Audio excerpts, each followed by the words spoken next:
We're now going to discuss the Ukraine-Russia conflict and President Putin's upcoming visit to Turkey with Sergey Markov, who's a political analyst and is joining us live from Moscow. Good afternoon, Sergey. Thanks for joining NewsHour. Good afternoon. Nice to be here. Now, the Russian president hasn't confirmed the date, but has accepted President Erdogan's invitation to visit Turkey.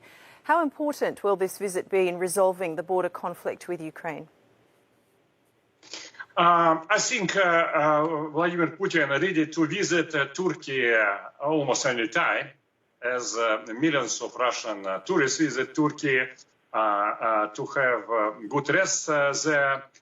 Same Vladimir Putin ready to visit Turkey to have negotiation with President Erdogan, who is Russian difficult but partner in many different areas and issues. But to be moderator between Russia and Ukraine, it's impossible to be not only for Mr. Erdogan, but for anybody, because Russia has any conflict with Ukraine, because Ukraine doesn't exist as an independent country. Ukraine now is a semi-colony of the United States of America and partly Britain. And this is a hybrid occupation in the style of 21st century. And the United States intelligence fully control political system of Ukraine and also a repressive regime which imposed terror on the people of Ukraine.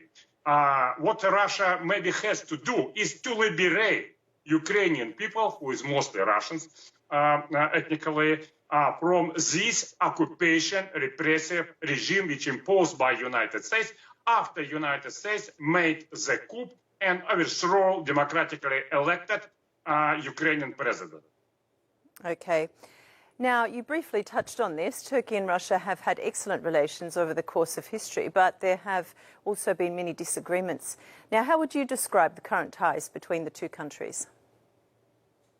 I think now Russia and Turkey has partnership in different areas, and it's I would say ideal relationship from classical diplomatic point of view. It means that if, for example, Russia and Western countries has some contradiction in some areas, what doing Western countries? Diplomatic negotiation? No. They just trying to impose cancel culture to Russia, trying to say, no, we don't want to discuss with Russia. We want just to say what Russia should do. But absolutely another situation with Turkey.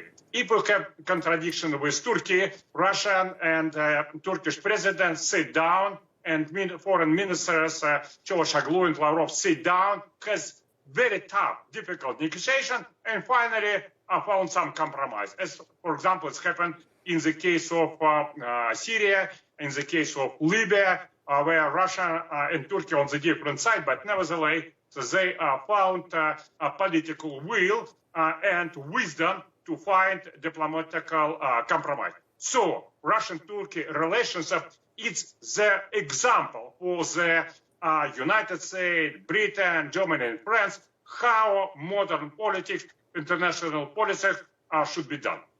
Okay. All right. Now, Russia has said it won't invade Ukraine, Sergey, and is only looking for security guarantees. The United States and its allies have been saying that an attack is imminent. So is the threat real, given the large number of forces currently present at the Ukraine-Russia border? What's your analysis? I think mostly realistically, the beginning is of this new story is recognition of by Russia of Donetsk People Republic and Lugansk People Republic. It's republic which include a few million people, and 1 million of them already got Russian citizenship. And United States generally already agree with this scenario. But we want to say that our responsibility, of course, is liberation of another people of Ukraine. you should understand that most of Ukrainian people absolutely hate this repressive occupation regime, which United States set up in Kiev. And as you know, in Crimea, something about 85%, in fact, voted for the joining with Russia, and almost same amount of people will be happy to vote in such areas as Odessa, Kharkov, Nikolaev, Zaporozhye, Kherson, Dnipropetrovsk, and another city in the eastern and southern part of Ukraine. Our demands to the Kiev repressive regime, it's very easy. First of all, United States should bring back sovereignty to Ukraine. Secondly, it should be denazification of Ukraine, meaning prohibition of all neo-Nazi group, which is conducted policy of terror against people in Ukraine from government. Also, democracy should be coming back to Ukraine and should be free and fair election in Ukraine. And Russian language should be second official language of Ukraine, because 80% of the people in Ukraine, they speak Russian.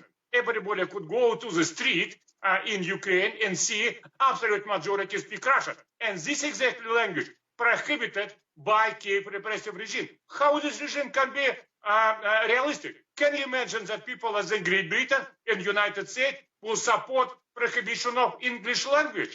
Of course, it's impossible. Same in Ukraine. No Ukrainian government. We have a repressive regime which conducted the policy of government of terrorism against Ukrainian people. And Russian goal is to liberate these people. We don't want to do it by force. We prefer to do it through negotiation. We ask United States, please stop support governmental terror against Ukrainian people. If they do it, we'll be happy. Okay, Sergey, thank you so much for joining us on NewsHour again. We appreciate your time. My pleasure.